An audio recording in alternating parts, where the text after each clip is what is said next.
Hello guys, আসসালামু আলাইকুম। নতুন আমার আরেকটি ব্লগে আপনাদের সকলকে স্বাগতম। গাইস, আমার চ্যানেলটি লাইক করে দিবেন। ভিডিও শুরু করার আগে আপনাদের সকলের দোয়ায়, আল্লাহর রহমতে আমি সকলের দোয়ায় ভালো আছি। আপনারা নিশ্চয়ই ভালো আছেন, সেটা আমাকে কমেন্ট করে জানাবেন। আর ভিডিওটি কে থেকে দেখছেন সেটা অবশ্যই কিন্তু জানতে ভুলবেন না। গাইস, আমি সকালে ঘুম থেকে উঠে আগে নাস্তাটা করে নিচ্ছি। নাস্তাটা করতেছি আজকে নান রুটি দিয়ে, গুস্ত এই যে মরিচ ছিল মাংসের, সেগুলা দিয়ে সুন্দর করে খেয়ে নিচ্ছি। গাইস, আমার চ্যানেলে যারা নতুন, যারা ভিডিও রেগুলার দেখেন, চ্যানেলটি সাবস্ক্রাইব করে রাখবেন। পাশে থাকা বেল বাটনে ক্লিক করে দিবেন, তাহলে ভিডিও পাওয়া মাত্র নোটিফিকেশন আপনাদের মোবাইলে চলে যাবে। এদিকে আমরা সকালে এবার কুরবানি তো শেষ, আল্লাহর রহমতে সব কিছু ঠিকঠাকভাবে হয়ে গেছে। এখন আমরা বাসায় চলে যাব। তাই আজকে সকালে আমার ভাসুর কাঁঠালগুলো গাছ থেকে পেড়ে রেখেছে কষগুলা সরে যাওয়ার জন্য।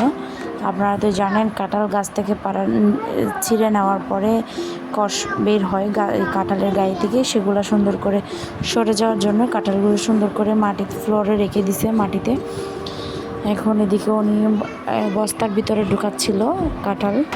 কিছু কাঁঠাল আমার দুইটা বাসুর ঢাকায় থাকে, মেজো আর সেজো বাসুর দুজনের জন্য কাঁঠাল দিবে, সেজন্য ওগুলো বস্তার ভিতর ঢুকানো হচ্ছে। আর আমাদের জন্য দিবে দুইটা।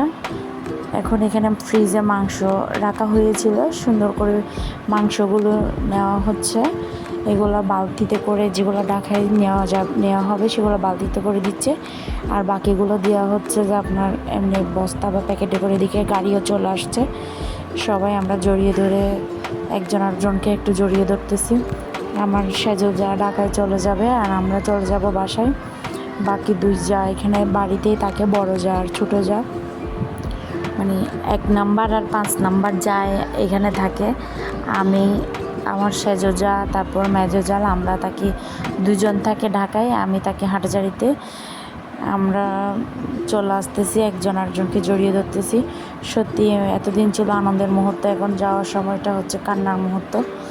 সবাই আন্তরিকভাবে সবাইকে জড়িয়ে ধরে চলে আসলাম বাসায় এসে তেমন কিছুই করিনি। আসলে দুপুর এখন আপনার হচ্ছে 1টা বাজার, মনে 15 মিনিট বাকি আছে, মনে জোহরের আজান দিবে একটু পরে। তাই আর বেশি কিছু করি না, একটু আলুভাজি করে নিছি। আলুভাজি করে আপনার সুন্দর করে ভাতটা খেয়ে নিব।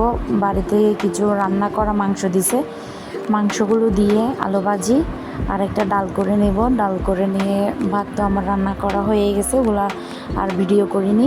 সুন্দর করে আলুটা ভাজি করে নিছি। আমারও আর কোনো সবজি আসলে কেনা নাই, আপনাদের ভাইয়া বিকালে বের হয়ে হয়তো বা সবজি আনবে। এখন তো আপাতত আলু ভাজি দিয়ে এই সময়টা করে নিব। এখন এদিকে আমি একটা গুটনির সাহায্যে আপনার ডালটা সুন্দর করে গুটে নিচ্ছি। গুটে ওইদিকে আমি চুলায় আবার পেঁয়াজও কষাইতে দিছি, তেল দিয়ে সুন্দর করে ডালটা করে নিব। তেলে ভেজে নিব ডালটা সুন্দর করে। তেলে ভাজার পরে আমি একটা গুটনি দিয়ে সুন্দর করে ডালটা গুটে নিচ্ছি আর কি।